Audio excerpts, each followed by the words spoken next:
Salam sejahtera, salam sehat untuk kita semua. Perkenalkan, nama saya Damaris Lalang.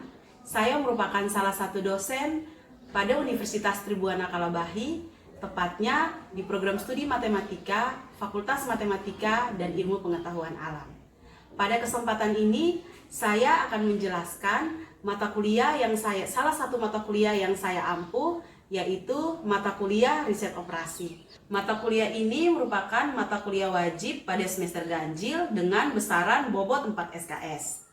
Adapun capaian dari mata kuliah ini adalah mahasiswa mampu menganalisa peristiwa-peristiwa nyata yang terjadi dalam masyarakat dengan teori-teori yang relevan dalam masalah pengambilan keputusan pada riset operasi dengan berbagai teknik, baik itu secara mandiri maupun secara kerjasama tim.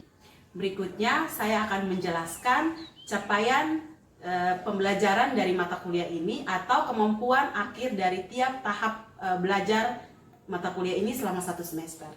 Yang pertama, mahasiswa diharapkan mampu menjelaskan sejarah, manfaat, tujuan, serta perkembangan riset operasi. Yang kedua, mahasiswa diharapkan mampu memodelkan permasalahan real ke dalam model matematika. Yang ketiga, mahasiswa diharapkan mampu menerapkan penerapan program linier untuk mengoptimalkan suatu perhitungan. Yang keempat, mahasiswa diharapkan mampu menganalisa masalah program linier dengan menggunakan analisis geometri atau metode grafik.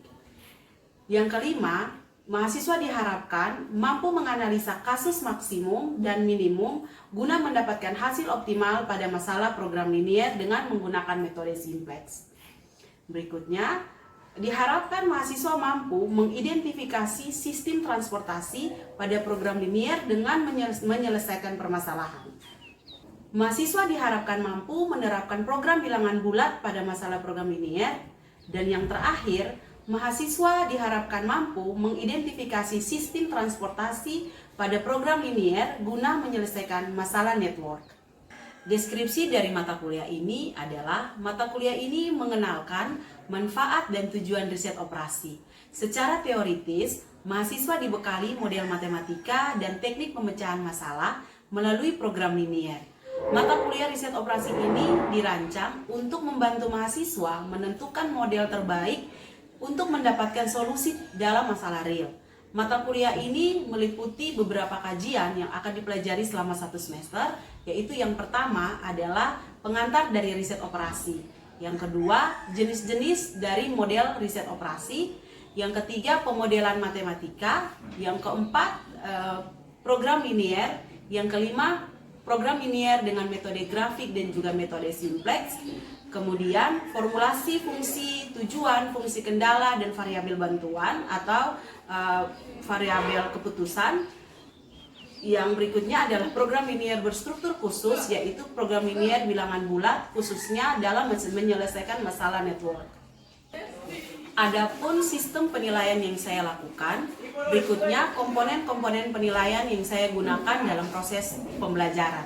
Yang pertama yaitu kehadiran, yang kedua adalah keaktifan, yang ketiga adalah kuis dan juga tugas, yang keempat ujian tengah semester, dan yang kelima ujian akhir semester. Bobot nilai maksimum dari kehadiran adalah 10%, untuk keaktifan adalah 10%, untuk kuis dan tugas 20%, untuk ujian tengah semester dosanya adalah untuk UAS.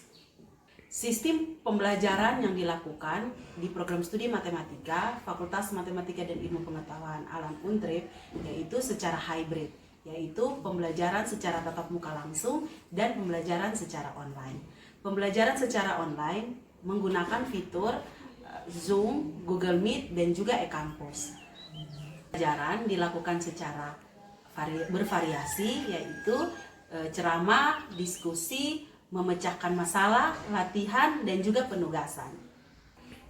Untuk penilaian, saya lakukan secara terbuka, yaitu yang pertama, hasil dari kerja mahasiswa saya kembalikan, kemudian dengan memberikan jawaban agar mahasiswa dapat mengevaluasi setiap penilaian yang saya berikan, dan juga hasil atau nilai mereka saya selalu menempelkan pada papan informasi. Berikutnya, saya akan menyajikan video pembelajaran di kelas yang saya lakukan bersama dengan mahasiswa. Silakan menyaksikan.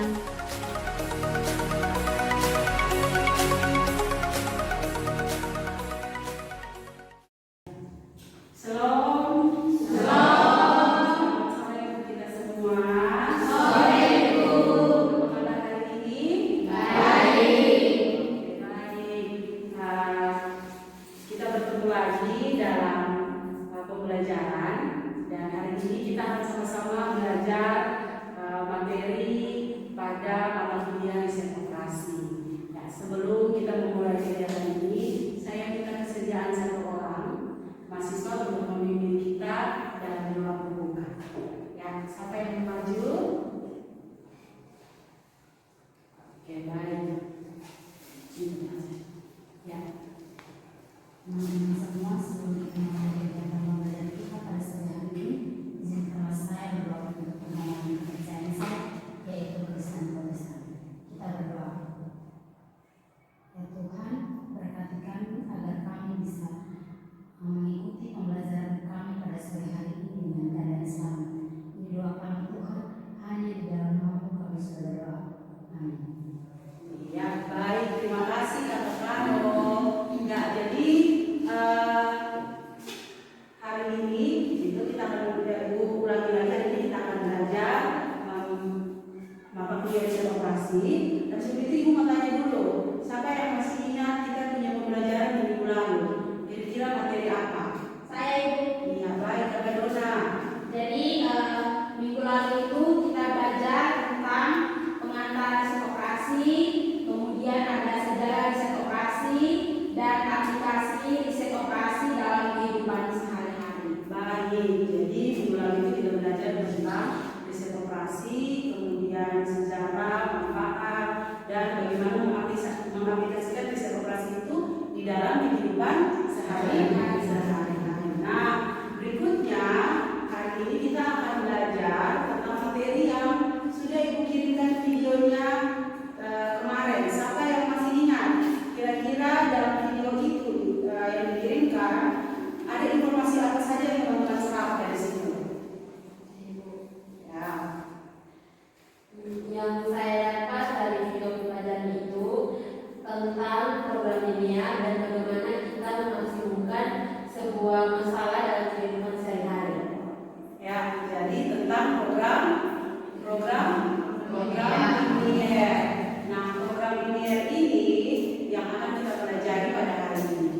Nah, sebelum kita masuk ke dalam materi program linear, kita juga perlu tahu kira-kira kita belajar ini untuk apa, gitu ya?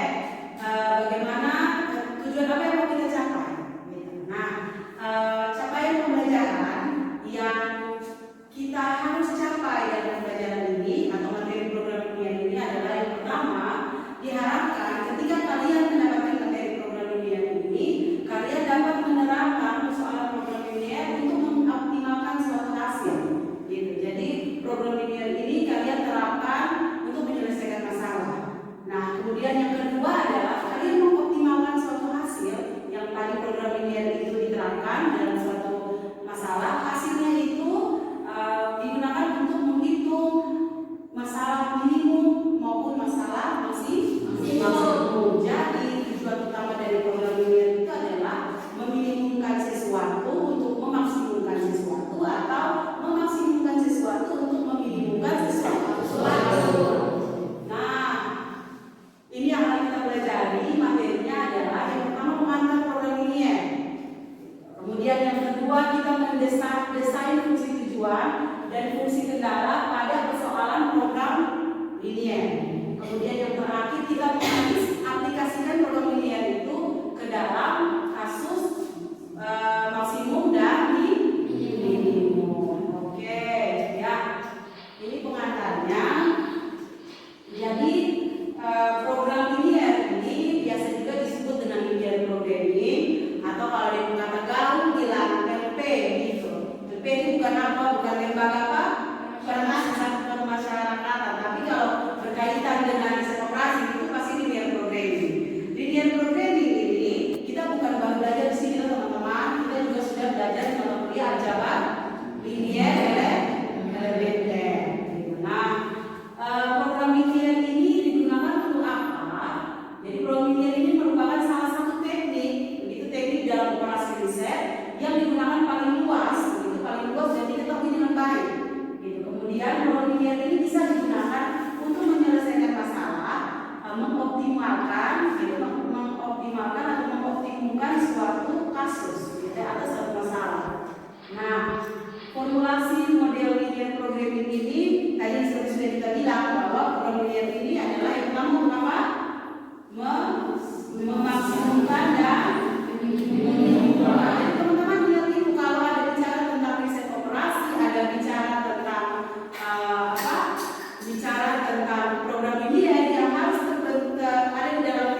menjadi apa orang yang akan mengantarkan barang-barang itu atau produk-produk yang kalian produksi gitu. Nah, itu yang terakhir fungsi tujuan. Jadi fungsi tujuan ini nanti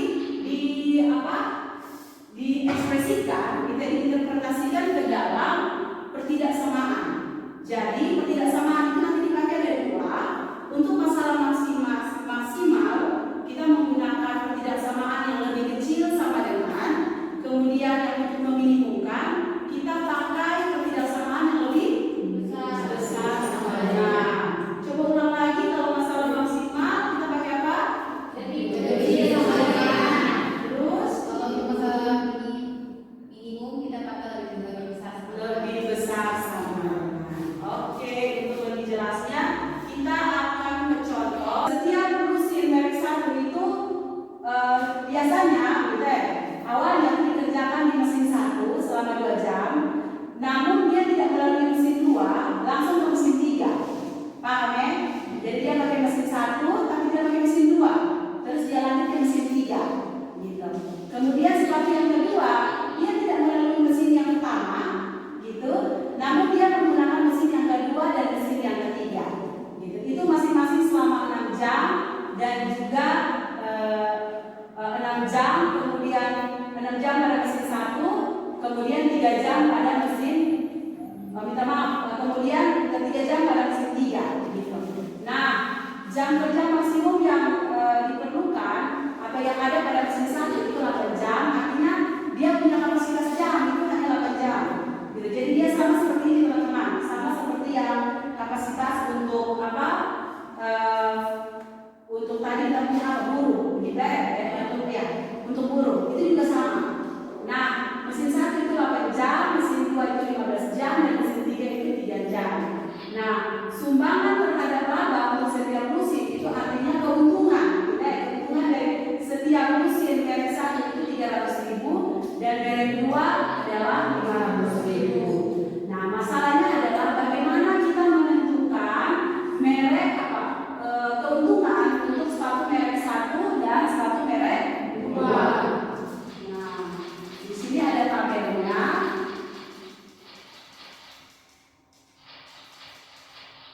Nah, ini tabelnya, silakan satu orang bantu kami semua di kelas untuk menjelaskan atau menginterpretasikan ke dalam model matematika, yaitu menentukan bagaimana dia punya variabel keputusan, bagaimana dia punya fungsi tujuan, bagaimana dia punya fungsi kendala. Siapa yang maju? Ayo. Oke, baik, Desi. Baik, jadi ini adalah hasil pengerjaan saya untuk soal nomor 2. Untuk variabel keputusan, kenapa hanya ada X1 dan X2? Karena dari merek sepatu kita dapat lihat bahwa tabel merek sepatu itu dia hanya mempunyai 2 merek. Jadi untuk merek pertamanya itu X1, merek keduanya itu kita menggunakan X2. Nah, untuk fungsi tujuan sendiri, karena tadi fungsi tujuannya kita bisa simbolkan dengan Z, maka kita bisa lihat dari laba yang dihasilkan dari tabel di atas. Untuk merek sepatu yang pertama, dia menghasilkan 300.000. Berarti kita bisa tulis 300.000 X1 dijumlahkan dengan merek sepatu yang kedua dari tabel laba yang ada adalah 500.000 X2. Jadi kita bisa tulis untuk fungsi tujuannya itu 300.000 X1 ditambah dengan 500.000 X2. Nah, untuk fungsi kendala sendiri, kita bisa tulis seperti ini. Kenapa ada yang kosong? Karena dari mesin 1, mesin 2 dan mesin 3, merek sepatu yang dihasilkan itu dua-duanya menggunakan mesin 3, dilalui oleh mesin 3, yaitu 6X1 tambah 5X2 lebih kecil atau sama dengan 30. Nah, kenapa mesin 1 dan mesin 2 kosong? Karena untuk merek sepatu 1 dia tidak melalui mesin 2, dia langsung di mesin 1, hasilnya lebih kecil sama dengan 8. Untuk mesin 2 dia tidak melalui, untuk merek sepatu 2 dia tidak melalui mesin pertama, tapi dia langsung melalui mesin kedua, yaitu 3X2 lebih kecil sama dengan 15. Sehingga kita dapat tulis X1 X2 itu dia tidak boleh lebih besar dari 0. Artinya bahwa dia tidak boleh lebih kecil dari 0, artinya dia tidak boleh mendapatkan hasil negatif.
cara pengertiannya sama, cara menentukan variabel keputusannya, cara menentukan fungsi tujuannya, cara menentukan variabel fungsi kendalanya sama, tapi yang membedakan di sini adalah bagaimana kita menggunakan pertidaksamaan. Gitu. Kalau tadi kita punya memaksimumkan, yaitu menggunakan tanda ini apa ya?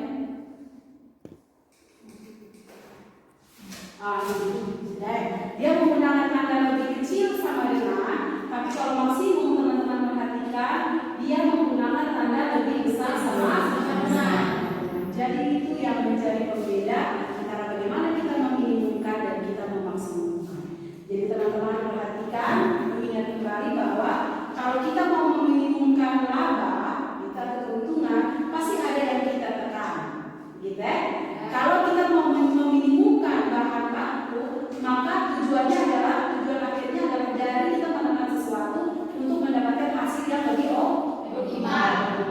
Oke, baik. Nah, di sini ada soal nomor 4 dan juga soal nomor 5. Itu menjadi tugas buat teman-teman. Silakan teman-teman kerjakan. Kemudian ditulis tangan ya teman-teman, ditulis tangan, kemudian nanti dikumpulkan di kampus. Ibu sudah, ya. Nanti kita belum. Sampai beri saudari. Nah, stop.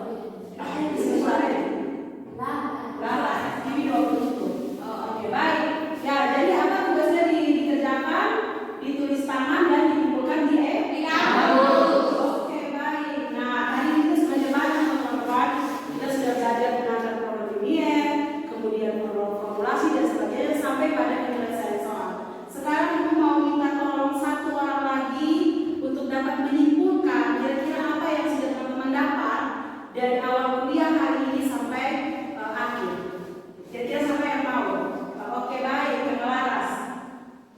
Tentang hari ini tentang program linear dengan mencari nilai maksimum dan minimum dengan melalui 3 tahapan, yaitu fungsi variabel keputusan, fungsi tujuan, dan fungsi kendala. Oke, ada lagi yang mau tambah?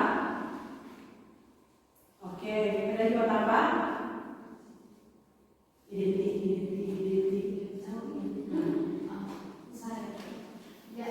Saya tambahkan sedikit untuk mencari nilai minimum dan nilai maksimum. Itu nilai maksimumnya identik dengan tanda atau kurang dari, dan nilai minimum itu identik dengan tanda lebih dari. Oke, baik. Terima kasih Kakak Desi. Terima kasih Kakak Laras. Jadi teman-teman yang kita pelajari kali itu adalah gambaran besar tentang program linear, kemudian formulasi program linear, kemudian kita sudah latihan soal, dan juga kita sudah mencoba menyelesaikan soal masalah maksimal sesuatu dan meminimumkan sesuatu. Nah, nanti di minggu depan teman-teman kita akan lanjut dengan bagaimana menyelesaikan, gitu, menggunakan penyelesaian menggunakan metode untuk menyelesaikan masalah yang sudah tadi kita kerjakan. Tadi kan kita baru menentukan fungsi tujuannya, fungsi kendalanya, variabel keputusannya. Nanti di minggu depan kita akan menyelesaikan dengan penyelesaian metode atau program linear. Nah, ada satu tugas lagi, tolong teman-teman mencari sumber, gitu ya, dan juga rujukan terkait dengan bagaimana menyelesaikan masalah program linear menggunakan metode grafik dan juga metode sequence. Gitu. Itu teman-teman simpan dan teman-teman pelajari. Kemudian minggu depan sebelum kita memulai materi, nanti Ibu akan tanya, gitu, tadi teman-teman kira-kira informasi apa yang teman-teman dapat. Ya, baik, sebelum kita menutup kelasnya, teman-teman silakan ingat absen di e-kampus, dengan rentang waktu yang berjalan. Kemudian ingat selesaikan tugas dan dimasukkan atau diupload di e-kampus. Kemudian teman-teman, itu kita cukupkan kita kelas sampai di sini. Shalom dan selamat sore. Saya minta satu orang lagi untuk menutup kita dalam doa.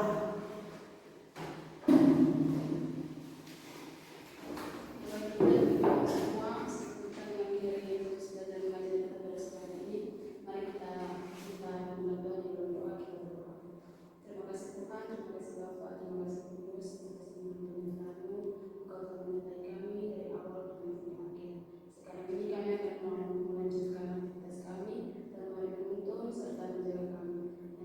sebaik kami, mari